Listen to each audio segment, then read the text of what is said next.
Muchísimas gracias a todos por estar aquí. Bueno, en primer lugar, disculparme porque no he moderado mi vida, no sé moderar e intentaré hacer lo mejor posible, por lo que, por favor, ruego tengan las expectativas lo más bajas posible para luego, por lo menos, dar la enhorabuena y decir, "Joder, qué bien ha moderado", pues no lo he hecho nunca. Dar las gracias al Cefas por esta invitación en un tema tan importante, por haber contado con nosotros para este debate y perdonadme por hablar en nombre de todos. Voy a presentar a las personas con las que tengo el gusto de hablar hoy. A mi izquierda del todo está Giliana Ayala, que es periodista, es antigua alumna de la casa, trabaja en la cadena SER en Hoy por Hoy. Luego a mi izquierda también está Rafa Núñez Huesca, que es periodista también y es consultor. Y a mi derecha Pablo, que Pablo es amigo mío del colegio, luego es un abogado excelente también y es autor, vamos, tuvo una ponencia muy interesante a la Fundación Tomás Moro, hermana de la Asociación Católica de Propagandistas, sobre la cultura woke. Y bueno, yo soy Alfonso Coronel Palma, que soy abogado. El tema que nos trae aquí para este debate es sobre la cancelación de las libertades. Como hemos querido enfocar qué entendemos por la cultura de la cancelación, lo hemos querido dividir en tres pasos. Primero de todo es definir qué es la cultura de la cancelación, cuál es su origen, cómo nos afecta en el día de hoy y cuál es el reto futuro que tenemos como sociedad civil para enfrentarnos ante esta cultura de la cancelación. Para empezar este debate, yo quería traer una frase de Carlos Marín Blázquez. Carlos hablará mañana, es autor del Debate, que es el periódico de la casa, es autor, bueno, acaba de publicar su libro con ediciones Monóculos, que es El equilibrio de las cosas. La editorial es bueno, de otro amigo de la casa, que es Julio Llorente, que también hablará mañana. Y decía Carlos que cuanto más arraiga el hombre en sus costumbres y más se afirma en sus creencias, de menos autonomía dispone el poder para desplegarse arbitrariamente. El objetivo del modo de pensamiento ideológico es vaciar a la persona de toda sustancia ancestral. Con esto te lanzo el guante, Rafa, para que nos expliques qué entendemos por la cultura de la cancelación y dónde nace la cultura de la cancelación. Bueno, en primer lugar, es un placer estar aquí. En segundo lugar, preguntar si se me escucha, que creo que no. Probando, ¿se me escucha bien? ¿Se me escucha? ¿Hola? ¿Hola? Ahora sí, ¿no? Respecto del origen de la corrección política, me hablaban de mayo del 68, me pedían que explicara el origen. Yo me remontaría antes, incluso bastante antes, a tiempos de la Ilustración, donde se empieza a poner o a cambiar algunos paradigmas, donde se empiezan a dudar de ideas y valores que hasta esa fecha se habían establecido y estaban comúnmente aceptados por toda la sociedad. Y yo creo que en Occidente estamos asistiendo a un momento muy importante, en tanto que cambian los paradigmas, y me gustaría leer una frase literal que he citado muchas veces, es de Stanley Payne, en un libro que se llama España, una historia única, es un libro que tiene ya 20 años, pero que en solo 3 líneas o 4 líneas creo que resume muy bien en qué consiste esto de la crisis de los valores o de la corrección política, que viene a ser lo mismo. Dice, solo Occidente ha generado 2 ciclos culturales distintos. El segundo, casi opuesto al primero. El original, el que podríamos aceptar que sigue vigente hasta la Ilustración o incluso hasta la Revolución Francesa, o incluso si lo queremos alargar hasta mediados del siglo pasado, el original era tradicionalista, monárquico, católico y no dominado principalmente por lo material. Es decir, tenía un sentido trascendente de la vida. El actual ciclo de Occidente, que veremos ya dónde lo localizamos, dónde se produce esa génesis, pero es el que tenemos hoy vigente, el sistema de valores hegemónico, es antitradicionalista, igualitarista, subjetivista y materialista. Me parece que este cambio de ciclo que en los últimos 20-30 años se está produciendo de manera muy abrupta, digo que tiene, bajo mi punto de vista, su origen en la Ilustración, en la Revolución Francesa, cuando se le corta la cabeza a Luis XIV, la tradición o el conservadurismo político, si es que por entonces ya se le podía llamar así, entra en una espiral fatalista que llevamos arrastrando desde entonces. Mayo del 68 es el momento en el que quizá esta tradición o antitradición se sustancia. Está alimentada, y es muy importante entender la escuela de Frankfurt, Adorno, Horkheimer, Habermas, el patriotismo constitucional, que bajo mi punto de vista tanto daño ha hecho, y sobre todo Marcuse, que es el que sustituye al obrero como agente revolucionario por otras minorías que actúan a partir de ese momento como agentes revolucionarios. Ya no hay que redimir al obrero para cambiar la sociedad, sino hay que redimir a las minorías, ya sean minorías sexuales, minorías nacionales, minorías políticas, minorías raciales, minorías étnicas, incluso minorías de tipo animal. El agente revolucionario cambia, esto es el marxismo cultural, nace en la Escuela de Frankfurt, estalla en mayo del 68 y se expande principalmente y curiosamente, o quizá no tan curiosamente, por los países capitalistas o de libre mercado, casi exclusivamente en esos lugares. A través de los grandes medios de comunicación y a través de las universidades, el marxismo cultural va impregnando las sociedades de Occidente, hasta el punto de que hoy ese marxismo cultural, que podemos llamar corrección política y en última instancia ya cancelación de las libertades, tiene, como digo, su origen en este pozo ideológico, y eso creo que es es importante hacer un diagnóstico y saber dónde está el origen para tratar al enfermo y para procurar revertir la situación. Y yo, bajo mi punto de vista, el origen está ahí. En ese sentido, vamos, estoy absolutamente de acuerdo con el análisis. Sí me gustaría destacar o señalar que la cultura de la cancelación no deja de ser aquella cultura que está dominada por unos entes muy minoritarios, pero con una capacidad de influencia muy fuerte. Y cuando hacemos el análisis de la sociedad, de cómo nos puede afectar, o cuando en nuestro día a día nos vemos cancelados con ciertos pensamientos, con ciertas obras que queremos hacer, con ciertas actividades, tenemos que pensar que todos esos que nos cancelan no dejan de ser absolutamente minoritarios, pero que tienen a través o detrás de ellos, mejor dicho, la fuerza bien del Estado por un lado y bien del capital por segundo. Por eso tienen toda esa influencia. Yo quería preguntarle a Gillian, en tu día a día como periodista, ¿tú cómo ves la cultura de la cancelación? ¿En qué te afecta a ti? Es bueno, un placer primero estar con vosotros. ¿Me escucháis bien, no? Es que yo siento un pitido y no sé si me escucháis bien. Vale. Es verdad que tenemos una idea, por ejemplo, los que estudiamos periodismo cuando estamos en la facultad, y que luego aterrizar en el día a día de un medio de comunicación es muy distinto. Porque al final la propia dinámica del día a día y del propio funcionamiento de un medio pues te va llevando hacia ciertas prácticas que igual tú mismo eres crítico. Por eso los periodistas creo que debemos ser los primeros críticos con nuestro propio trabajo. En mi caso, yo es verdad que trabajo en una radio, que el trabajo en cada medio de comunicación es distinto, y es verdad que muchas veces al final tienes que darle a tu oyente, a tu lector, a tu espectador lo que quiere escuchar. Por ejemplo, os pongo un ejemplo muy reciente que lo podéis ver si consultáis Twitter. Con la última decisión del gobierno de reconocer la autonomía del Sáhara Occidental, en la SER, que es una emisora progresista, como sabéis, pues se hicieron varios editoriales en Hoy por Hoy en contra de esa decisión del gobierno. Pues esos editoriales en redes sociales no tuvieron prácticamente ningún impacto, porque nuestros oyentes, nuestro público, no querían escuchar eso.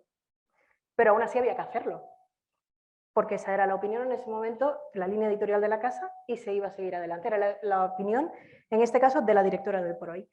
Ella siguió con lo que ella consideraba que era periodismo, que en este caso yo estoy de acuerdo con ella, pero realmente, siendo objetivos, eso no tuvo ningún impacto. Su firma en esa semana no tuvo ningún impacto en redes sociales. 2 me gustas, 3 me gustas, lo podéis ver en Twitter.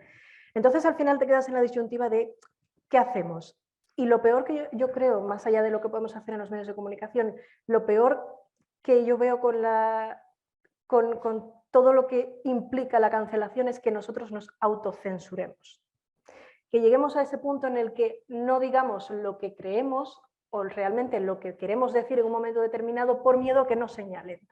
No sé si os ha pasado alguna vez que estéis en un grupo o en algo que os reprimís de decir algo para o no llamar demasiado la atención o no discrepar demasiado porque estáis en un ambiente, por ejemplo, que sabéis que no todos compartís vuestra misma opinión. Ese momento en el que al final no decimos todo lo que queremos o nos callamos por falsa prudencia, al final nos estamos autocensurando. Y yo creo que ese es el principal problema y en lo que no debe caer ni un medio de comunicación y muchísimo menos nosotros. Y las redes sociales también, aunque son una buena herramienta, igual agudizan ese problema en ese sentido. Sí, o sea, lo que vemos en el día a día nuestro es que tememos a la verdad y servimos al final a un mundo de masas. Y eso es muy curioso, ¿no? Porque en una época en la que se nos vende esta libertad absoluta, ¿no? Que puedes hacer lo que quieras, ahora estamos con miedo a pensar, con miedo a decir cualquier cosa por cómo nos puede tratar la propia sociedad y acabará arrinconándonos, dejándonos como parias, absolutamente abandonados. Esta va a ser la última entrada que doy, te la voy a dar a ti, Pablo, porque a partir de aquí lo que quiero es que sea un debate sin necesidad de entradas y que participemos todos, evidentemente desde el respeto, pero con total libertad. ¿Tú qué opinas de ese análisis que hace Gillian de el miedo que tenemos en muchas ocasiones a decir lo que pensamos, a la verdad? Buenas tardes a todos. Yo en primer lugar también quería dar gracias a la organización, a Alfonso, a Cefas y a todos los que hacen posible este tipo de iniciativas que combaten algo que debe considerarse, y yo lo hago así, como uno de las principales amenazas hoy en día hacia lo que conocemos como la civilización occidental. Yo, respondiendo directamente a tu pregunta, me ha parecido un punto muy bueno y es algo que yo iba a mencionar, porque Alexis Tocqueville hablaba de aquello de la gente prefiere estar en el error a estar aislado. Y es precisamente lo que sucede con la autocensura.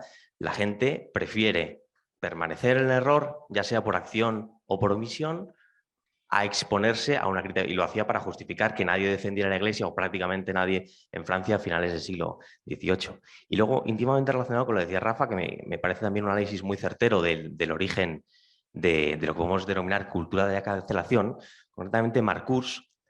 Yo quiero dar dos datos relevantes. Uno de ellos, que si hay que encontrar una obra en toda la escuela de Frankfurt, que obviamente no he leído toda, ni la mitad, ni se acerca, pero sí que he leído una que me parece que da en el clavo, que es un ensayo de Marcuse de 1965 que se llama Tolerancia represiva, en la cual adopta una definición de la tolerancia que dice: ¿qué es la tolerancia? La tolerancia es tolerancia hacia los movimientos de izquierda e intolerancia frente a los movimientos de la derecha. Y entonces dice que cualquier cosa que atente contra esa mayoría subversiva debe ser cancelada por medios incluso aparentemente democráticos, dice.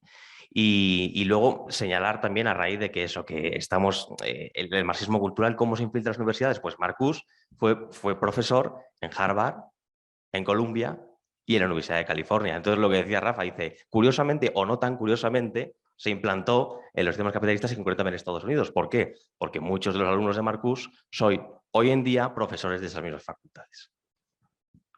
Y desde luego lo que vemos es que las universidades son culpables, y siento porque estoy en una de ellas, pero gracias a Dios creo que no es dudosa de ser culpable de esta cultura de la cancelación. Al final lo que hemos visto en las universidades, cuando hacemos un análisis real de cómo está la universidad, el primero de todo está favoreciendo absolutamente el proyecto mundialista en el cual nos encontramos.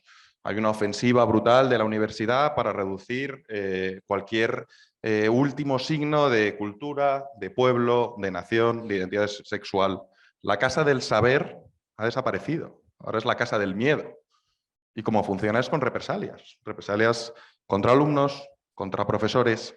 El otro día leía, ¿no?, que no sé qué universidad italiana como represalia a Rusia iba a dejar de dar un curso sobre Dostoyevsky. Dices, joder, muy bien, vamos por un camino desde luego Estupendo. La universidad hoy en día, en muchas ocasiones, lo que viene a hacer es crear constructos que artificializando dimensiones.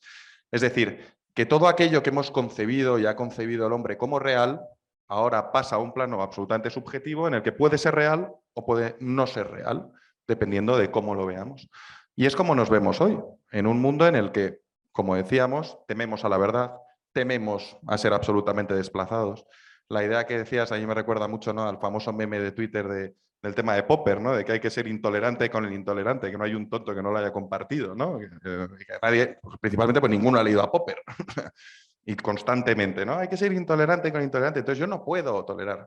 Vivimos en una sociedad que al final lo que hace es sembrar dogmatismos antes de entrar en cualquier debate. Es decir, yo no voy a hablar con esta persona porque como a esta persona le gustan los toros, es un asesino. Entonces ya, como es un asesino, ya no se puede hablar con él y está fuera del debate social. Eso es al final una consecuencia de la cultura de la cancelación. Es una cultura que tiene miedo a enfrentarse a una realidad, tiene miedo de entablar un debate, tiene un miedo profundo. No se habla y lo que procura es, previo a ese debate, es insultarte, es atacarte, es dejarte fuera. Estás fuera de lo correcto, estás fuera de la sociedad, estás fuera de nosotros y como estás fuera, no pierdo el tiempo en hablar contigo. Y se agudiza entonces la polarización, porque entonces lo que hace esto es dividirnos. Muchas cosas en las que probablemente estemos de acuerdo, al final nunca vamos a poder llegar a ese punto porque ni siquiera nos sentamos a hablar. Es decir, yo ya te cancelo porque tú no piensas igual que yo. Entonces yo contigo ni siquiera me siento a hablar, que ese es un problema, porque al final lo que termina es polarizando a la sociedad y realmente no tenemos, vamos a llegar a un punto, que espero que no tenemos un sentimiento de sociedad, de comunidad nosotros. Y para mí eso también es otra de las consecuencias que puede tener esto. Aquí se ha hecho referencia, cada uno de vosotros habéis hecho referencia al peligro de la autocensura o al riesgo que supone percibirte a ti mismo en minoría respecto de una mayoría que no siempre es tal. Hay un libro que yo me leí hace mucho tiempo y que tendrá como 50 años. Me lo leí durante el apogeo, los años del plomo del terrorismo de Etarra, que yo me hacía mis cruces y pensando cómo era posible que esa sociedad o que una parte de la sociedad se mantuviera tan callada. Y es un libro que yo recomiendo a todos, que es imprescindible y hoy en día es más actual que nunca, que quizá algunos de vosotros hayáis leído, pero si no, es imprescindible leerlo, que se llama La espiral del silencio, de Elisabeth Noel Neumann, que es una socióloga, no sé si estará viva, alemana, que explica precisamente cómo cuando percibimos que nuestra posición o nuestra postura ideológica está en minoría, por lo general tendemos a callarnos, incluso cuando la postura hegemónica nos parece a todas luces aberrante o irracional. Es un método de autodefensa que utiliza nuestro cerebro, que además retroalimenta la postura hegemónica. En tanto que no hay reacción o que no hay oposición, esa postura hegemónica, que no lo era, acaba haciéndose de verdad hegemónica. Eso hay que romperlo en algún momento. Yo creo que se está rompiendo en Europa desde hace algunos años. Vox no es otra cosa que una reacción a la corrección política. El fenómeno de Vox se ha analizado desde muchos puntos de vista, como reacción al golpe de Estado en Cataluña, como reacción a la crisis migratoria. En realidad, Vox no es otra cosa que la reacción a la corrección política y al hartazgo de mucha gente que siente cada vez más una presión asfixiante en cada vez más temas. Incluso en la forma de hablar ya se producen sospechas en función de uno cómo hable o cómo deje de hablar. Estos fenómenos de resistencia política, que en Europa llevan 20 o 25 años, llegan a España hace 4 o 5 años con éxito, y es por eso por lo que ser rebelde hoy necesariamente te hace ser de derechas, o ser de derechas es ser rebelde. En tanto que el estatus sociocultural hegemónico es el marco que han dibujado las izquierdas, en tanto que yo me opongo a ese marco, yo soy de derechas. Por eso estamos viendo un intercambio de roles. Hoy parece que la izquierda es capitalista, es mundialista, es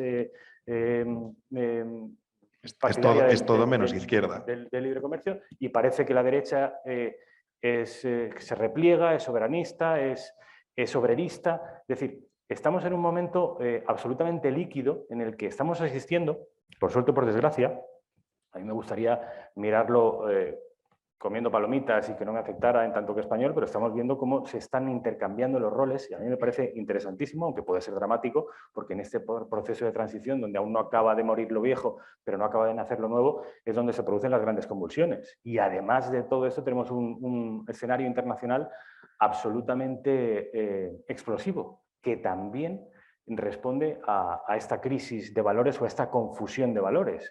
Tenemos a mucha gente muy de derechas y a mucha gente muy de izquierdas apoyando a lo que unos llaman el zar y otros llaman el heredero de la Unión Soviética, que es Putin, y a mucha gente de izquierdas y derechas también apoyando a Ucrania. Es decir, la confusión está llegando a demasiados ámbitos y quedan muy pocas seguridades, muy pocas certidumbres. Esto, lo que llaman ahora la izquierda rojiparda, lo ha sabido detectar muy bien. Es decir, Anairis Simón, que es otro libro que es imprescindible leer y que si hay alguno aquí que no lo haya leído, muy mal porque tiene que leerlo ya, es también una reivindicación de la izquierda que fue, materialista si queremos, atea si queremos, pero no me quite usted la familia, no me quite usted los hijos y no me quite usted la posibilidad de tener una casa en propiedad como tuvieron mis padres.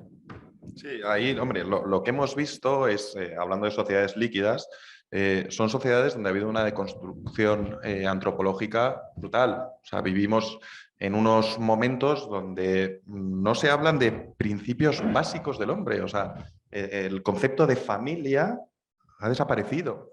El concepto de amor en el sentido puro del amor, el amor generoso, el amor absolutamente paciente, el amor el que hasta las últimas consecuencias pone al otro por delante de sí mismo, la amistad. Ahora vivimos en sociedades que son sociedades puramente de consumo, que aman el consumo y sueñan con consumir, se mueven por y para el consumo, pero luego no van a tener nada. Una de las críticas que dice Anairis, que no le falta razón, y bueno, son los criterios de la Agenda 2030, no tendrás nada y serás feliz. Ahí hacía un buen razonamiento de Prada, que decía que al final la familia es lo único que te queda cuando no te queda nada. Cuando lo has perdido todo, no, lo único que te queda son tus padres, son tus hermanos, es tu marido, tu mujer, tus hijos. Por eso lo primero que hicieron fue atacar a la familia, para que fueses un absoluto servil.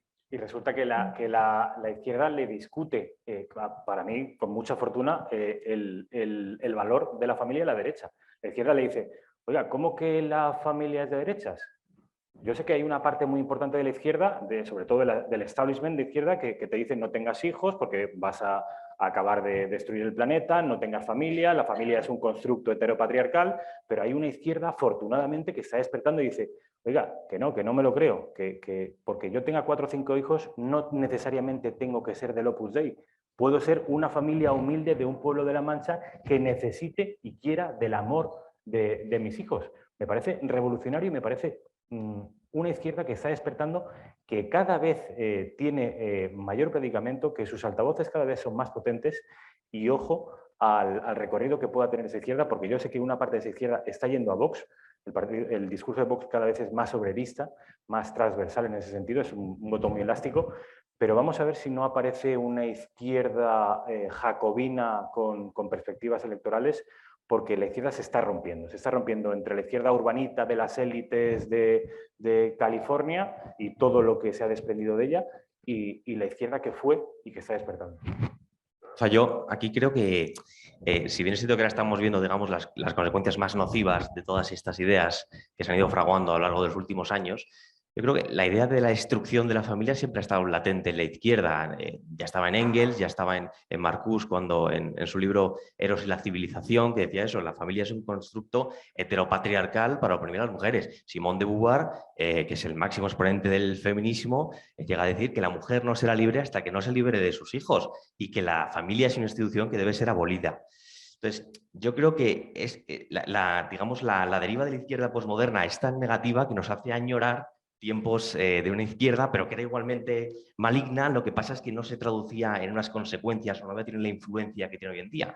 Aunque sí que coincido con que hay sectores que tradicionalmente han sido de izquierdas pero por una cuestión puramente socioeconómica que están virando, que están despertando.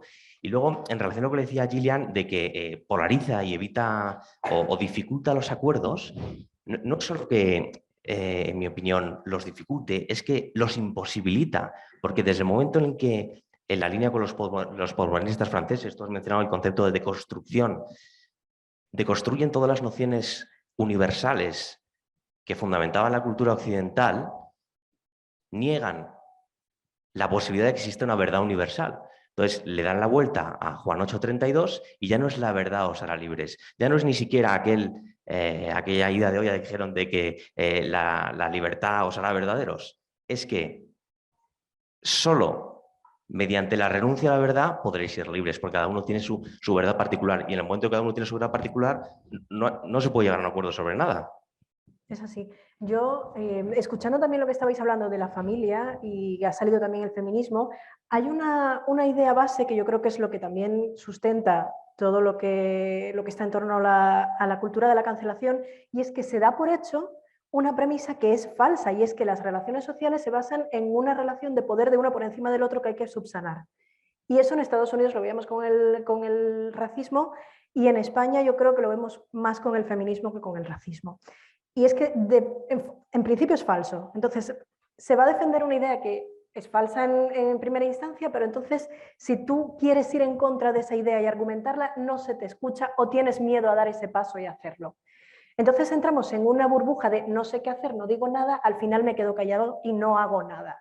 Pero mientras no se hace nada y mientras se está un poco acomplejado, y voy a utilizar esa palabra, en defender ciertos principios, como puede ser la familia. Es que a mí me parece absurdo que quien defienda a la familia tenga que ser una persona de derechas. Es que no tiene por qué ser así, es que no tiene por qué ser tachado así, o provida. Es que no tiene por qué ponerse ya de por sí esa etiqueta.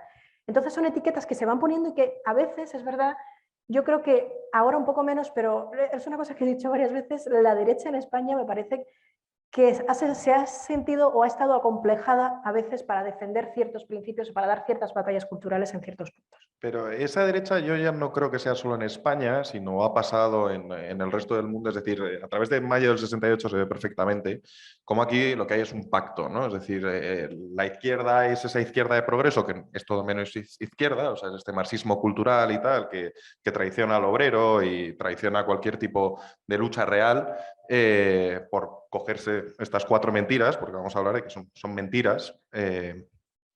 Y la derecha lo que hace es, bueno, intenta hacer a veces un poco de contención, vamos a hacer el cambio más moderado y lo que nos convertimos son en gestores. O sea, es decir, aquí lo que ha ocurrido es que la derecha ha abandonado cualquier tipo de batalla ideológica. De batalla ideológica, pero ya cualquier tipo de formación. Es decir, en las propias elecciones, si se preguntase a los propios votantes conservadores por qué son conservadores, ninguno te sabría decirte... No sé si por qué lo son o si han leído algún autor conservador. Y eso es lo que pasa, porque... O igual no te dan un motivo más allá de un motivo económico. Claro. Eso es. O sea, se ha quedado en lo que es la propia gestión y no va más allá.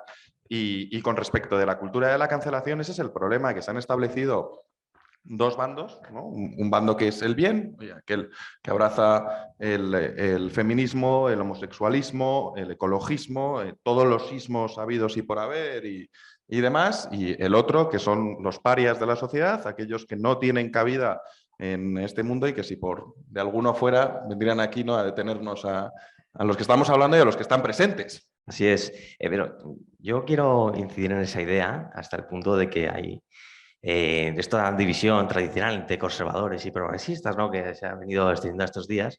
Pues Chesterton tiene una tesis que él decía en un artículo en Illustrated London News, decía, los conservadores lo que han hecho, y creo que esto viene a señalar ese acomplejamiento de la derecha durante los últimos años, han venido a consolidar los logros del progresismo, pero unos años después. Solo tiene que pasar el suficiente tiempo para que determinados sectores conservadores asimilen las tesis progresistas. Y ahí engancho con lo que decía Rafa, de que hay partidos políticos como Vox que han surgido como reacción, no como conservación, porque ahora, ¿qué es lo que queda por conservar? Porque el estatus actual es completamente inverso al surgimiento del conservadurismo. Y entonces hay que plantearse, oye, ¿Ya el conservadurismo puede limitarse a una función pasiva de mantener determinadas instituciones o hay que reaccionar frontalmente contra las nuevas imposiciones de un progresismo que, si se dejan pasar y se conservan, se van a convertir en status quo? Lo que hay que hacer, yo creo que es construir, es no tener miedo a la verdad. Solo tenemos que pensar en cuánto ha cambiado el mundo del año 2005 aquí a cuánto había cambiado de 1950 al 2005. Es decir, yo recuerdo perfectamente que en España había manifestaciones en contra del aborto, había manifestaciones, pero con una presencia real. Ahora se siguen haciendo y no tienen tanta influencia. En contra del matrimonio homosexual, en contra de la adopción homosexual. Tú ahora convocas esa manifestación y no irían más de 5 personas. Es decir, hay ciertos principios que se habían instaurado que han cambiado absolutamente y ya se toman como válidos. Y ya no es que se tomen como válidos, sino se toman como dogma. Y cualquier mínimo atisbo de debate ya te hace ser un paria. Y tienes que desaparecer de la sociedad, porque estos son nuestros dogmas, estos son nuestros principios, estos son nuestros mandamientos. ¿Y quién eres tú para atreverte a poner en duda? Yo no estoy diciendo ni que tengas que estar a favor ni que tengas que estar en contra, pero por lo menos a hablar de los límites. Y la cultura de cancelación viene viene Yo te desde hace veo muchos años. demasiado pesimista, Alfonso. Yo soy bastante más optimista de lo que eres tú. Yo creo que ese discurso tuyo... No me digas eso, que soy pesimista. Pesimista en tanto que no ves una reacción y ves que se ha perdido todo. Yo estoy viendo una reacción y no una revolución, porque es un término más asociado a las izquierdas, pero las derechas nos rebelamos, no revolucionamos, nos rebelamos. Y estoy percibiendo una rebelión a todos los niveles, no solo a nivel político, que está en el Congreso y en el Parlamento y en el Senado y en las cámaras autonómicas, sino una rebelión a nivel cultural y sociológico. Estamos viendo una reacción nacional e internacional. Esto no se había producido nunca.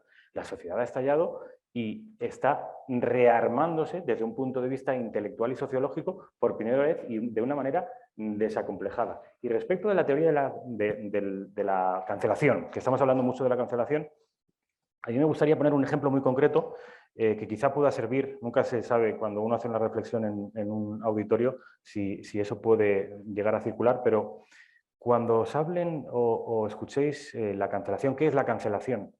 Recordar, quizá alguno de vosotros sí lo sepa, lo que ocurrió en Rotterdam. El caso de Rotterdam es una localidad, ¿lo conocéis? El caso de lo que ocurrió en Rotterdam. Rotterdam es una localidad inglesa muy pegadita a Sheffield, que era una ciudad muy industriosa en el Reino Unido, que desde el año 1997 hasta el año 2013, fijaros la de años, estuvieron bandas organizadas de pakistaníes que ya estaban nacionalizados británicos, estuvieron sistemáticamente violando a niñas y a niños durante casi 2 décadas, con el silencio cómplice de la policía y de las administraciones públicas por temor a ser señalados como racistas.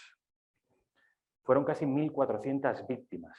Esto es algo que no pertenece a ninguna teoría oscura de la conspiración, esto es algo que aparece, de hecho, hace poco que terminaron los juicios, que Luis Ventoso, cuando era director adjunto, no era corresponsal de ABC en el Reino Unido, lo cuenta en una crónica, en fin, verdaderamente conmovedora. Ocurrió no hace mucho y ocurrió no hace muy lejos. Eso es la cancelación, el temor a reaccionar por ser señalado de xenófobo o de racista. 1.400 víctimas de abusos sexuales de carácter industrial, precisamente por no ser señalado como xenófobo o racismo. La corrección política mata y es necesario reaccionar. Estoy completamente de acuerdo, Angie. Yo creo que uno de los puntos... Me ha faltado quizá el aplauso, ¿no?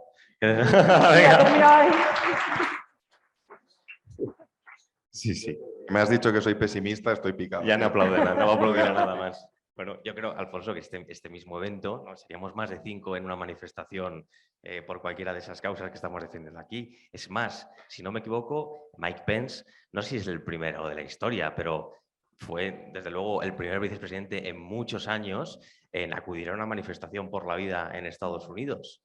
Y eso para mí, personalmente, en la lucha concreta por la vida, fue un antes y un después. Y luego también las cosas que se empiezan a abrir en el Congreso desde hace unos años. La terminología ya es diferente. La corrección política ya no tienen un monopolio, aunque luego pidan que se quite el diario de sesiones, aunque haya más o menos estridencias, se están volviendo a poner sobre el debate público una serie de palabras, de temas que hace 5 años estaban completamente, no digo olvidados, porque muchos no lo habían olvidado, pero sí marginados y condenados al ostracismo. Y yo, sobre la cancelación, aparte de todo el tema relativo a cuando existe una vinculación, que eso ya daría para mucho, ¿no?, entre la nacionalidad, la delincuencia y demás, y el miedo que existe a decirlo, yo voy a un evento muy reciente. Vemos la Academia de los Oscars, ¿no?, en Hollywood, como la cultura de la cancelación son un ejemplo paradigmático de cómo se puede practicar, o por acción o por preterición. Acción, pues bueno, a partir de 2024, si os metéis en la página web de la Academia de los Oscars, se van a exigir una serie de requisitos para poder postularte a la mejor Oscar a la mejor película. ¿Y cuáles son esos requisitos? Que haya mínimo un 30% de minoría étnica, de pertenecientes al colectivo LGTB, de gente considerada como colectivos en exclusión social. ¿Y qué consigue con esto? Pues relacionado también con la conferencia de antes, se está encargando el arte, se está encargando la literatura clásica, están haciendo un revisionismo puramente cancelatorio con el objetivo no tanto ya de imponer sus ideas, que también, sino yo creo que aquí el afán es más destructivo que constructivo, y eso se puede ver con el derribo de estatuas. Tiran las de Colón, tiran la de Fray Junípero de Serra, pero no construyen otras, como se ha hecho tradicionalmente en todas las revoluciones. ¿Por qué? Porque su afán es el caos, es la destrucción, es la ausencia de verdades universales. En España, por ejemplo, y no solo en España, podemos mirarnos en el espejo de otros países, regímenes autoritarios, donde esto es el día a día. Por ejemplo, os cuento algo personal. Yo nací en La Habana, yo soy cubana, y yo viví ahí hasta los 18 años. Yo quería ser periodista, pero claro, yo tenía claro que yo no podía estudiar periodismo en Cuba, porque al final me iban a cancelar todo lo que yo quisiese decir. Es verdad que yo tuve la posibilidad de estudiar en un colegio español, que yo no estudiaba el sistema educativo cubano, y eso ayudaba a ver la realidad de lo que pasaba. Entonces, cuando vives en un régimen que cancela todas las formas de arte que no estén relacionadas con el régimen o lo que tienen establecido, sea la televisión, sea los guiones, o sea, es eso que estabas diciendo ahora de la academia en Estados Unidos, es que eso ya en Cuba pasaba, o sea, todas las telenovelas, todas las series tenían que tener una cuota de las diferencias, los diferentes, todos iguales, vamos a todos contentos y transmitir un mensaje, el mensaje de propaganda al final. Entonces, si tú pensabas diferente, tú no podías hablar. Tú no podías decir nada, tú no podías objetar, o tampoco tenías opciones. En ese caso tampoco tenías opciones más allá de esas. En Cuba no se podía, por ejemplo, ver más allá de forma legal, claro, de los 4 o 5 canales nacionales. Al final no estabas informado, al final no sabías nada de lo que pasaba en el mundo. Lo que pasó el año pasado fue una forma de despertar en Cuba, por ejemplo, de vamos a cambiar las cosas, ya no tenemos miedo a hablar, a reaccionar. Y empezó por el arte. Empezó precisamente por el arte. En España también lo que tenemos que ver en muchas de las cuestiones es también el trasfondo que ha dejado esta cultura de la cancelación en cómo nos comportamos. Es decir, no sé cuántos de los hombres que hay aquí presentes vais en metro. Yo he ido al trabajo muchos años en metro y yo cuando me subía tenía mucho miedo con las piernas, con la tontería del también soy muy grande, entonces, Claro, bueno, no, eso tiene algo de sentido. Con lo de la tontería del manspreading, no sé exactamente, con lo de que era un absoluto machista, si iba con las piernas abiertas. Decía, joder, es que ahora me llega una persona, me sube a Twitter, me hago viral y soy aquí el machista por excelencia. Y eso yo creo que ha calado y está presente dentro de la sociedad. Entonces, en ese espíritu, no quiero pecar de pesimista ni mucho menos, pero ese espíritu que es verdad que están haciendo de revolución, no sé si revolución, pero despertar contra todo este sistema cancelatorio, tiene también que ya no solo estar en lo político, sino volver a estar en lo social, volver a estar en el día a día, en el que no tengamos miedo, el volver a hacer una vida absolutamente normal. entiéndeme, una cosa es la educación, evidentemente, otra cosa es que alguien sea un machista por estar de pronto despistado sentado. En segundo lugar, creo que también es muy importante saber que este enemigo que nos cancela, o sea, este ser opresor, no es solo el Estado, también está detrás el capital. Todos estos que van de revolucionarios no dejan de ser unos niñatos mimados por el sistema. Porque ¿quién está detrás de todos estos? Están las grandes corporaciones, las grandes concentraciones de capital, que son quienes suman, quienes financian a todos estos que están diciéndote a ti que muy mal por ir con tu diésel a trabajar a donde sea, mientras ellos van en avión privado arriba y para abajo. Esta es la sociedad en la que vivimos, ¿no? En aquella sociedad, oye, que tú eres, oye, un asesino por matar a los lobos que se están comiendo a tus ovejas, pero ellos se dan banquetes de 10 y 20.000 euros a carne a tutti para todo el mundo y aquí no pasa absolutamente nada. Y eso como sociedad tenemos que enfrentarlo. Y es verdad, ahí hay una llama. Voy a intentar ser más optimista, Rafa, voy a cogerte el guante. Hay una llama, pero esa llama la tenemos que transmitir a través ya no solo de la palabra, sino del ejemplo, ¿no? Y no tener miedo, y oye, y con tus amigos, en tus relaciones, ser libre, poder hablar con cualquier persona de todo, ¿no? Cuando habláis, a mí me gusta mucho la política, yo hablo mucho de política con mis amigos y siempre lo digo, yo es que soy incapaz de enfadarme con alguien por una tertulia política. ¿Qué tontería es esta moderna que nos han enseñado de es que eres un rajo, ya no hablo contigo? Es una absoluta tontería. Tenéis que estar dispuestos a hablar con todo el mundo, a no temer, a empaparos de nuevas ideas, pero siempre teniendo muy presente cuál es la verdad, que la verdad solo hay una. Decía Méndez Monasterio antes que el afán destructor del enemigo no tiene ningún objetivo sustitutorio. Es decir, yo derribo una estatua, pero no voy a erigir otra. Yo no estoy del todo de acuerdo. Yo creo que la física no admite el vacío. Es decir, no puede haber un vacío de poder. Se cae un ídolo para sustituirlo y colocar en su lugar otro. Yo hablaba antes de la época de la Ilustración y de la Revolución Francesa como el origen de todo esto, un origen muy remoto, cogido con pinzas, pero origen al fin y al cabo. Y es el momento en el que se empieza a dudar de eso, de él. Y es cuando se empieza a dudar de él, cuando se viene todo abajo. Hablábamos antes de las diferentes manifestaciones que tiene la corrección política, una de ellas es el animalismo. Marcuse, como decía antes, sustituye al obrero como sujeto revolucionario por otra serie de minorías y en su vocación igualitarista todos los hombres tienen que ser iguales, sean de la raza que sean, tengan el sexo que sean, que tengan la nacionalidad que tengan. Esto ampliado se lleva a la teoría que llaman ahora animalista. Es decir, ese igualitarismo ya no se habría de limitar entre los hombres, sino también afectaría o se verían beneficiados el resto de criaturas de la Tierra. De manera que la vida de un hombre y de un caballo no serían diferentes en su valor. Y tienen razón desde un punto de vista antropológico. Si dejamos de creer en Dios, si no tenemos una visión trascendente de la vida, es imposible defender que la vida de un hombre sea más valiosa que la de un caballo. Yo reto a cualquiera de vosotros a que, sin apelar a ninguna referencia trascendente ni religiosa, me defendáis por qué la vida de un hombre debe ser más valiosa que la de un caballo o la de un elefante. Es imposible responder a esa pregunta si uno no tiene una visión trascendente de la vida. Yo creo que ahí está el origen de todo. De hecho, las teorías animalistas beben mucho del panteísmo, de una suerte de teorías New Age, de la Pachamama, incluso del indigenismo. Es decir, sustituyen a la cruz por toda una serie de sincretismos alocados, cancelan el mensaje de Cristo y lo sustituyen por otras cosas, un mejunje de cosas, y ellos son coherentes, repito. En su coherencia, si creemos y dejamos de creer en el mensaje de Jesucristo y empezamos a creer en lo que ellos proponen, no vamos a poder defender que la vida de un hombre sea más valiosa que la de un león?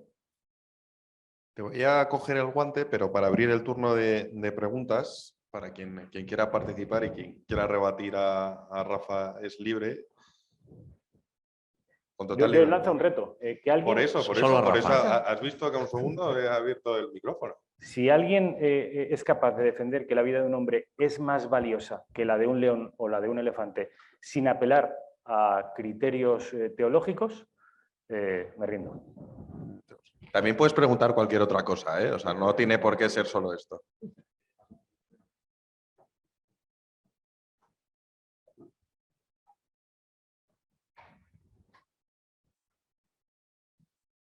Hola, sí. Bueno, yo pienso que sin perjuicio de que comparto en el fondo el argumento de Rafael, de que a día de hoy los únicos que pueden llegar a defender estas posiciones son los que tienen una visión trascendente de las cosas, no perdamos de vista que existe el orden natural. No perdamos de vista que existe un derecho natural. Y no perdamos de vista que existe una naturaleza humana que tiene unas inclinaciones. Es decir, no somos comparables a un animal porque tenemos un alma racional. Y esto... Argumento teológico, alma. No, no es teológico, es filosófico. Y... Si el alma no es un argumento teológico... No, es filosófico. O sea, la existencia del alma la demostró Platón. Esto viene de antes. Y lo que quiero decir es que entiendo que hay una trascendencia y que podemos descubrir una trascendencia, pero eso está al alcance, hay una parte de esa trascendencia que está al alcance de nuestra razón. O sea, sabemos que somos seres espirituales, sabemos que podemos amar, sabemos que un animal no lo puede hacer. Eso está al alcance de la razón y creo que ahí hay un punto de conexión con el derecho natural que tenemos que explotar bien en la argumentación, porque una cosa es la teología y otra cosa es la filosofía. Ahora, de acuerdo con el argumento de fondo de que a día de hoy, lamentablemente, muchas personas que no tienen esta visión trascendente no son capaces de defender tampoco la existencia de la vida desde el primer momento. Bueno, se refiere y se retrotrae a Platón, efectivamente, que los clásicos griegos ya hablaban de alma, pero eso es tener una visión trascendente de la vida. Yo lo que digo es que nadie, es decir, una persona que carezca de una visión trascendente de la vida puede, de manera legítima, equiparar el valor de la vida de una hormiga y de un bebé. Sí, al final vives en una sociedad en la que ha renunciado, como bien dice Bernardo, a lo que es todo derecho natural. Pues ahí, ¿no? O sea, vives en un mundo en el que, oye, que la vida de una hormiga vale la misma un bebé, es más en redes sociales, ¿no? Ponían la típica encuesta de, oye, estoy en un incendio en mi casa, ¿a quién salvo?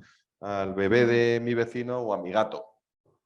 A mi gato, ¿cómo voy a defender, cómo voy a salvar al bebé? ¿Sabes? Mi gato me acompaña. Bueno, o sea, ese es el tipo de sociedad enferma en la cual vivimos. Alfonso, si me permites, otro comentario que por devolver el valor a la trascendencia. Hoy justo se festeja en la iglesia la fiesta de un mártir mexicano que se llama Anacleto González Flores, que combatió en su día contra el comunismo en la época de la cristiada. Y él tiene un libro que se llama El plebiscito de los mártires, y lo traigo a colación porque un argumento que ha dicho tanto Rafael como Gillian es que el miedo, la espiral del silencio, ¿no? A veces puede callarnos, ¿no? El hecho de que todos piensen de una determinada manera, hay veces que nos retrotrae a ser fieles a la verdad. Y él, en este libro que se llama El plebiscito de los mártires, invita a considerar en esa democracia a todos los que han existido, a los que están en el cielo y en la tierra, ¿no? Y de algún modo invita a pensar en los mejores hombres, que fueron los mártires. E invita, digamos, a hacer ese plebiscito y poner en la balanza de si somos minoría o mayoría a todos esos que nos han precedido, ¿no?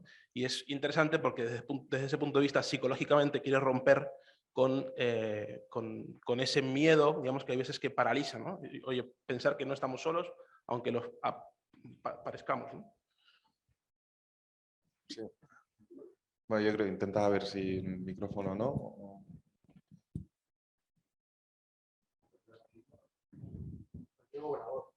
Ah, pues escucho perfectamente. Sí. Bueno, era simplemente, yo era por echarle un poco un cambio también a Rafael. Gracias. Era por echarle un cable a Rafael con lo que decía de equiparar la vida humana y, bueno, hacerlo un animal, lo que sea.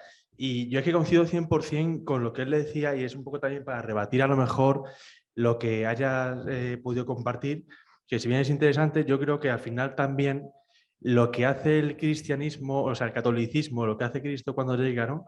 Y es el mensaje al final de la cruz, es que también le recuerda pues al hombre la dignidad y es por la dignidad incluso por lo cual pues un hombre y un animal jamás van a ser lo mismo.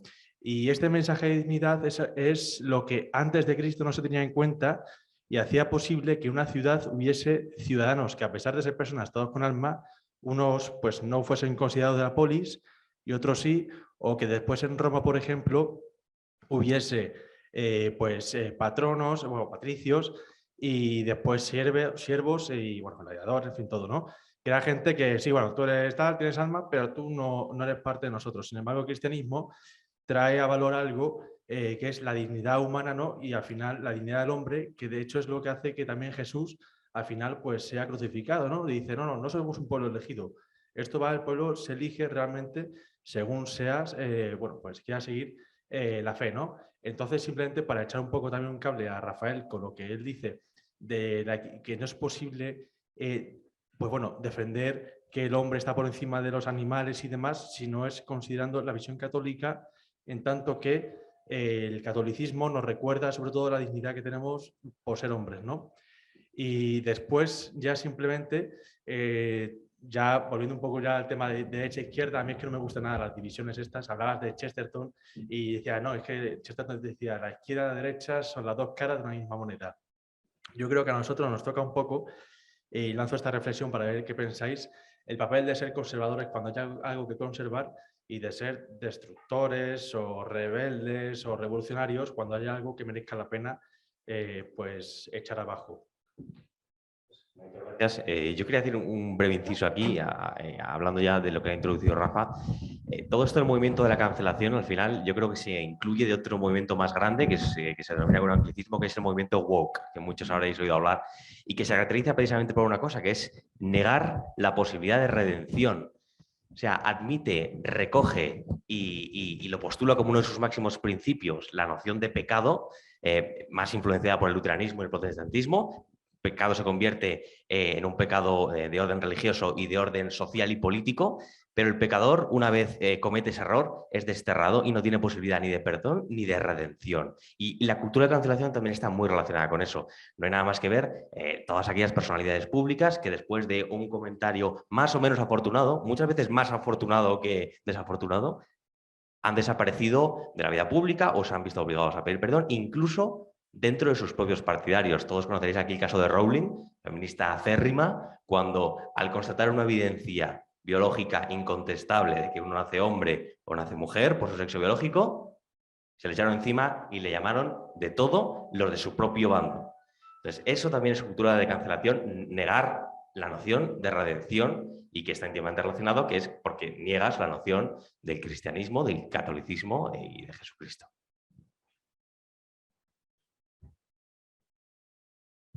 Sí, yo para entrar en el debate tan interesante que has puesto sobre si es posible discutir que un hombre vale más que un león, yo creo que se puede hacer perfectamente.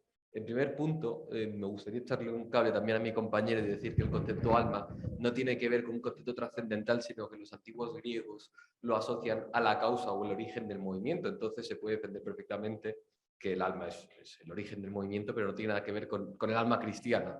Y luego en el segundo punto se podría establecer perfectamente que un hombre o un ser humano es más valioso que un elefante porque tiene una facultad más, que es la razón.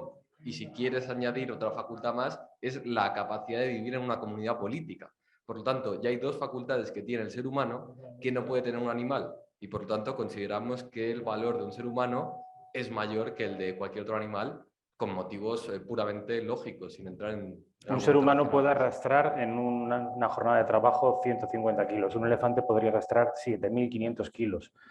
¿Dónde está el valor? ¿En la capacidad racional o en la capacidad de esfuerzo físico? Si desterramos una vez más la idea trascendente de la vida y atendemos exclusivamente a los argumentos racionales, entramos en un terreno peligrosísimo, porque para un tirano es mucho más interesante un conjunto de caballos o de elefantes que un conjunto de jóvenes. Ese es el riesgo que yo veo. Claro, Yo, de hecho, digo, es incompatible creer en Dios y ser animalista. No se puede. Las dos cosas no se puede. O una o otra. El animalismo tal y como hoy lo entendemos, que es la igualdad. De hecho, se está acuñando un nuevo término que se llama especismo, un término según el cual los seres humanos estaríamos actuando en unas... Me voy a esperar a que termine la conversación. Sí.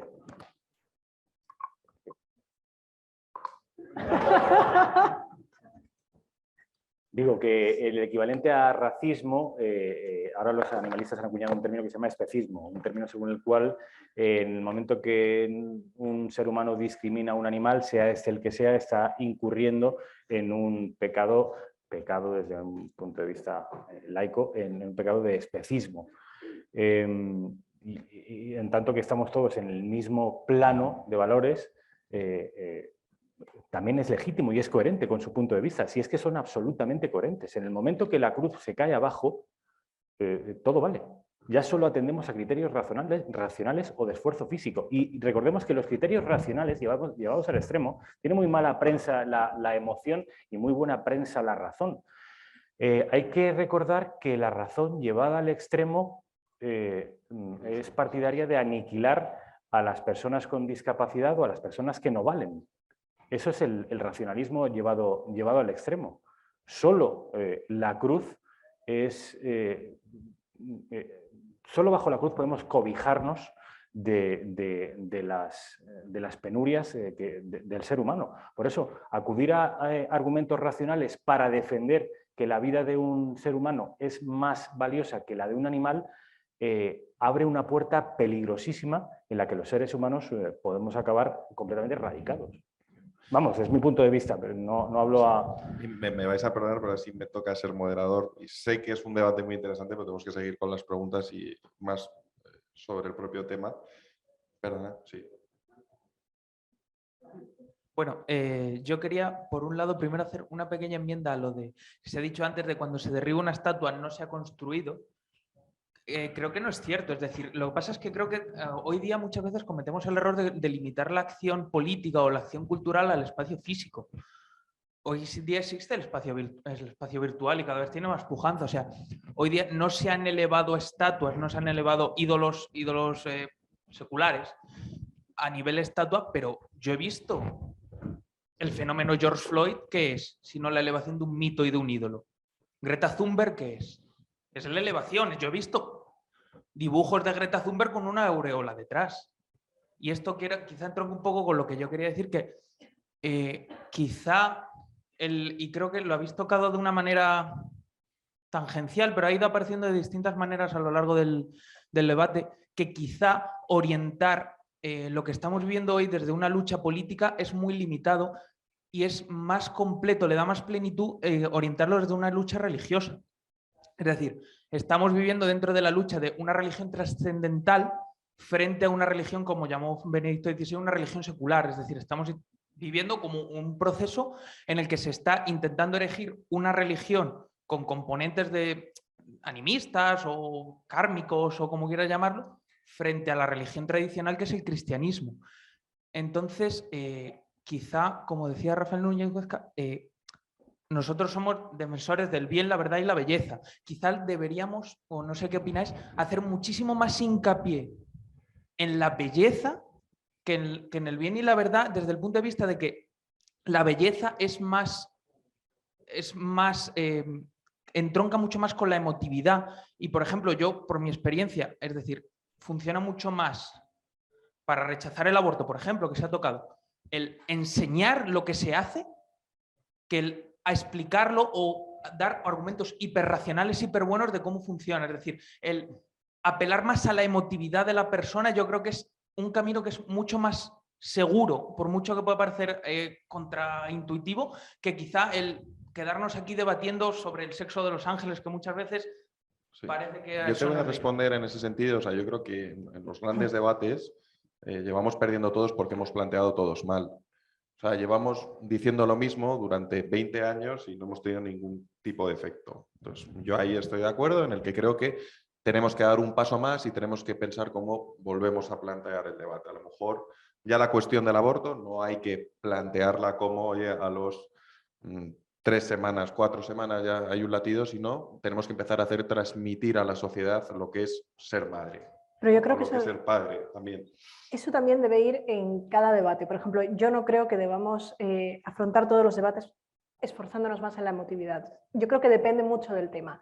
Es verdad que en el ejemplo concreto que has puesto, puede que, ya que hemos visto que otras fórmulas no han tenido resultado, sí ir hacia adelante a ver qué sucede. Pero me parece hasta cierto punto incluso peligroso dejarlo todo relegado a la emotividad como forma de luchar contra algo, ¿sabes? O de rebatir algo. Me parece que bien deberían estar incluidos los 3 elementos que has dicho, pero en cada debate o en cada batalla ideológica adaptarlo a cuál en ese momento es más necesario.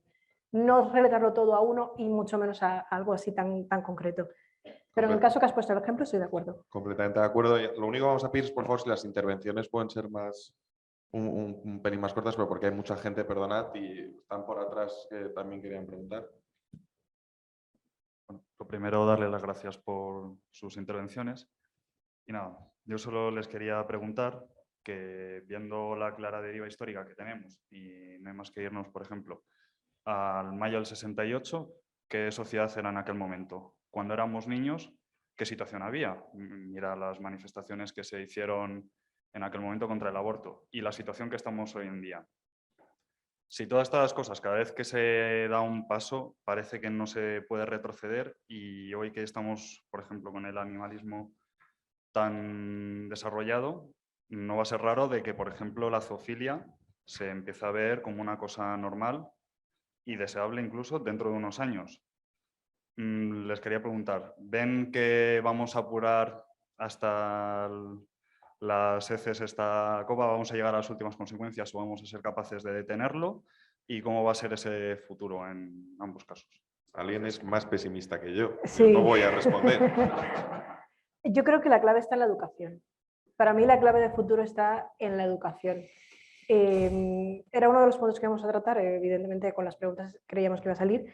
Me parece que formar a las nuevas generaciones preparadas ya para hacer frente a este tipo de situaciones como la de la cancelación o los debates trascendentales que habéis estado sacando vosotros también, me parece que la base para todo eso es una buena educación. Para mí, por ejemplo, es una malísima noticia que hasta bachillerato un alumno no conozca de verdad lo que es la filosofía y no la estudie en profundidad. A mí eso me parece un error.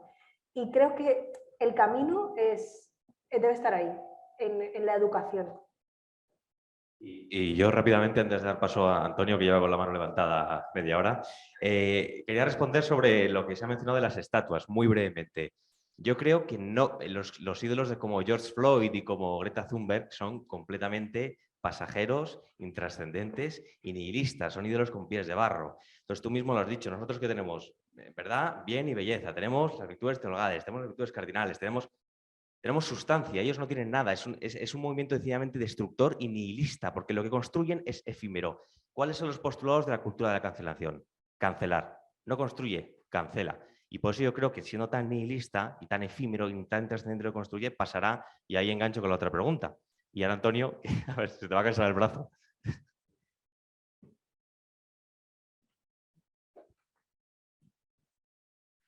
Bueno, muchísimas gracias. ¿Se escucha? Sí. La verdad es que quería hacer 2 preguntas. Las voy a hacer súper rápido, Alfonso, te lo prometo. Bueno, la primera es que me ha sorprendido mucho leyendo el programa de la tarde. Dice periodista de cadena SER hoy por hoy. Entonces, no ha salido el tema aún. Ya la pregunta estaba pero claro, a mí me ha sorprendido muchísimo, porque creo que puede decir hasta qué punto y bueno, y qué espacios hay también para sobrevivir. Pero bueno, al margen de esto, quería compartir una reflexión que tengo, y es que, más allá de la encomiable labor que se ha hecho desde esta casa mismamente, hablando de la cultura de la cancelación, hoy y muchas veces creo que se subraya en exceso la palabra reacción. Entonces, creo que hay una labor de señalar lo deseable e incluso de señalar lo nocivo, o sea, la pulsión de rechazo y del asco que está intrínseca en la cultura de la cancelación. Perdona, Alfonso, de verdad, ya termino. Está también incluso, tendría incluso un componente cristiano. Quiero decir que incluso ahí hay una pulsión relativamente buena, pero creo que existe una tentación de quedarse a la defensiva y no a la ofensiva, ni para proponer un bien ni para señalar un mal. O sea, yo en ese sentido me parece que hay que tener cuidado de asumir una posición vicaria con respecto a esta corrección política. Muchas gracias. Pues respondiendo a tu pregunta, a mí me encanta trabajar en la SER y te voy a explicar por qué.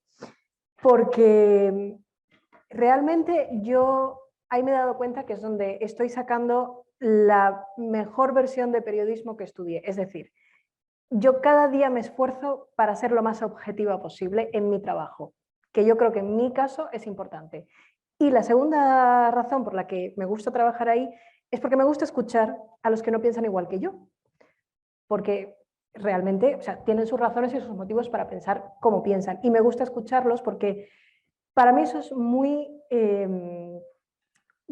gratificante también, porque yo me refuerzo a veces en lo que pienso o a veces, oye, incluso dudo de ciertas cosas, depende. Pero me gusta escuchar al que opina distinto y me gusta que ellos me escuchen y en mi caso me escuchan, que eso es bueno, he tenido suerte, parece. Me escuchan y yo no me callo, o sea, yo cuando pasa cualquier cosa, pues yo, esto, no sé qué, yo protesto, digo lo que pienso. Y me hace gracia porque me dicen, ya sabemos lo que va a editorializar La Razón mañana, Gillian nos lo adelanta, ya sabemos más o menos por dónde van a ir. Entonces, a mí me gusta, pero porque creo que me complementa también y creo que es importante también siempre escuchar no solo a los que piensan igual que tú, también a los que piensan distinto. En ese sentido eres un absoluto ejemplo, y es en lo que el reto, y yo creo que es una de las cosas que nos tenemos que quedar aquí nosotros, es decir, como objetivo. Es decir, no tener miedo al debate, no tener miedo a que alguien nos intente cancelar. Seguir pensando, seguir siendo libres, seguir defendiendo la verdad. Y me van a matar. No sé, ¿nos da tiempo a una última pregunta? Bueno, la última pregunta me han pedido por ahí, perdonadme.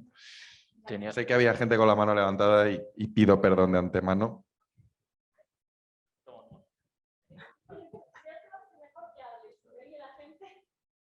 Mi pregunta, quiero que sea breve, de verdad, prometo ser breve. Es sobre cómo, además, tomando un poco lo que estaba comentando Lilian, en el día a día, en profesiones diferentes, pues entiendo que periodismo, ¿no? Abogacía, luego asesoría política, todas estas áreas.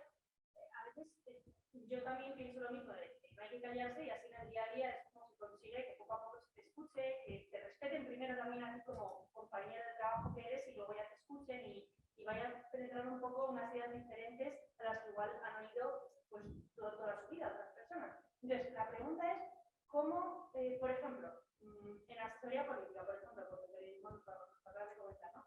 ¿Cómo se establece ese límite? No límite, pero a ver, una línea en la que dices, hasta aquí sería prudente hablar de esto en un discurso, por ejemplo, o esto ya es demasiado para lo que la sociedad, digamos, ahora mismo podría aceptar. O sea, ¿cómo se consigue marcar esa línea? Entiendo, por ejemplo, que la abogacía también a veces pues, tiene, por ejemplo, tendrá... Claro, si haces ciertos comentarios siendo abogado, entiendo que puede tener unas repercusiones bastante importantes. Entonces, bueno, un poco esa es la... Yo le hacía el chascarrillo a Pablo y digo, espero que no esté por aquí mi jefe. No, es broma. O sea, no, gracias a Dios yo ejerzo mi profesión en libertad. Es que yo en ese sentido no he visto en el ejercicio del derecho y cómo concibo el derecho y cómo yo me he formado en esta casa, cómo entiendo el derecho, gracias a Dios, en ningún momento ha chocado en mi ejercicio profesional con lo que yo pueda pensar. Es más, donde realmente choca es en tus relaciones, pero es que choca en tus relaciones profesionales como choca en tus relaciones humanas. Y ahí es donde tú no tienes que tener miedo. Dentro de lo que es la abogacía de los negocios, que es lo que hago yo. Yo nunca he visto esa cuestión frontal en tu día a día entre lo que hago y una posible cancelación. No la he sufrido. En política sí que se Claro. ve más esa... Yo, para el que no lo sepa, trabajo en el gabinete de la presidenta Ayuso. Hago, entre otras cosas, discursos y ayudo a trazar estrategias políticas. Y precisamente por la idiosincrasia del personaje de la presidenta, podréis adivinar que es una persona muy valiente y que habla de casi todo y da todas las batallas y además está convencida de darlas. Se la ha tachado incluso de temeraria.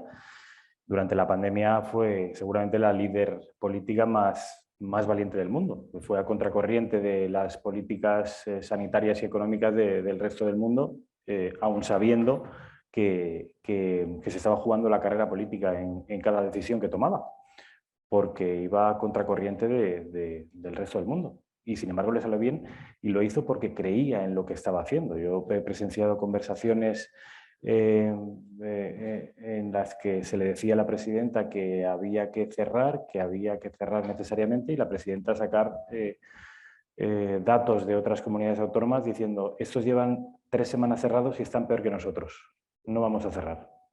Y jugarse la carrera política una y mil veces. Es una persona que no tiene ningún apego al cargo, es una persona que no tiene pelos en la lengua, es una persona que defiende desacomplejadamente sus ideas. Supongo que muchos de vosotros recordaréis el discurso que hizo con motivo de la inauguración del Belén en la Puerta del Sol creo que fue hace un par de años, absolutamente emocionante y apelando a la fe cristiana y a no perder las esencias. Y sin embargo no es una persona conservadora, es una persona liberal. Tiene un discurso de baja fiscalidad, tiene un discurso desacomplejadamente españolista y nacional, tiene un discurso abiertamente panhispanista, tiene un discurso en el que a la hora de escribir sus palabras, uno prácticamente no se autocensura y no se pone límites, porque ella pide cada vez más, es una persona muy valiente. Entonces, en mi caso particular, calculo que no sirve como ejemplo ni como paradigma, porque, ya digo, es una persona muy valiente, a la que más que animar hay que contener. Con esto yo creo que vamos a dar por cerrada la sesión. ¿Había otra pregunta más? Si es breve, Venga, lo que vale. diga Helio. Aprovechando, Te ha dejado. ¿se escucha? Sí. Aprovechando que justo hablaba de Ayuso y también que tenemos aquí a una periodista de la SER, yo soy periodista también de estudios, aunque ya no lo ejerzo y no me gustaría tampoco, la verdad. Y creo que el mayor insulto que me podrían hacer es llamarme periodista, lo siento. Pero hablando de eso, yo creo que presenciamos todos aquí presentes hace menos de un año uno de los escándalos más bochornosos quizá de la vida política, que fue toda la polémica antes de las elecciones del 4M, que además uno de los escenarios en los que se fraguó fue precisamente en los estudios de la SER, ¿no? Con el escándalo de unas balas y de unas amenazas El debate, dices. El debate y todo lo que rodeaba el debate, que a día de hoy nadie sabe qué ha pasado con ello, ¿no? Y se intentaron manipular, entre comillas, unas elecciones que, bueno, finalmente se acabaron ganando y la derecha las acabó ganando, y seguramente por eso pues nadie se acuerda de ello, pero si se hubieran perdido seguramente pues tampoco nadie estaría combatiéndolo. Pero me gustaría saber cuál es la impresión de alguien que trabaja dentro de la SER, que choca con la línea editorial de la SER, viendo precisamente ese espectáculo que vimos, de cómo se intentó, de hecho, en la línea editorial decir esto es un antes y un después en las elecciones, y se empujó por eso, se empujó también en el país. Quieres que la echen, ¿no? No, te voy a decir, igual te decepciona un poco, pero como mismo Isabel Díaz Ayuso no estuvo en ese debate, yo tampoco estuve en la SER en ese tiempo, estaba de baja médica, tampoco estaba en Hoy por Hoy en ese momento, ahora sí, y realmente no sé la intrahistoria de lo que pasó ni en las pausas de publicidad, ni en el inicio del debate, ni antes de que llegasen los candidatos. Si es verdad que hubiese sido esa noticia, hubiese sido otra, si hay una noticia que marca la agenda del día, evidentemente iba a salir en el debate. En este caso era las balas, creo que eran, no recuerdo bien. Y No. las balas y los sobres. Sí, que había recibido, creo que era Pablo Iglesias y otros ministros. Ya te digo que lo que yo supe días después, vamos, es que se hizo esa pregunta porque era uno de los temas de agenda del día y luego ya las reacciones tú no las prevés. No prevés la reacción de Pablo Iglesias, no prevés la reacción de Rocío Monasterio y tampoco prevés la reacción de la propia moderadora del debate. Entonces, sí es verdad que más allá de lo que sucedió, sí siempre se dijo esto va a beneficiar a Isabel Díaz Ayuso, que era la que no estaba, y así fue al final. Al final, el propio Pablo Iglesias fue el que terminó castigando ese episodio. Desde el punto de vista de la radio, te soy completamente sincera, yo me enteré semanas después, pero sí te digo que es procedimiento habitual, como en ese momento o en una entrevista. Por ejemplo, hoy entrevistamos a Moreno Bonilla y lo primero que tú le preguntas es la noticia del día, con lo que tú estás abriendo los informativos en ese momento. Y ese día en concreto había sido esa. Vamos ya a cerrar. Daros las gracias a todos. Sabed que yo creo que vienen épocas complicadas, pero lo vamos a pasar muy bien y nada, yo creo que es la hora de ser jinetes de luz en la hora oscura. Muchas gracias.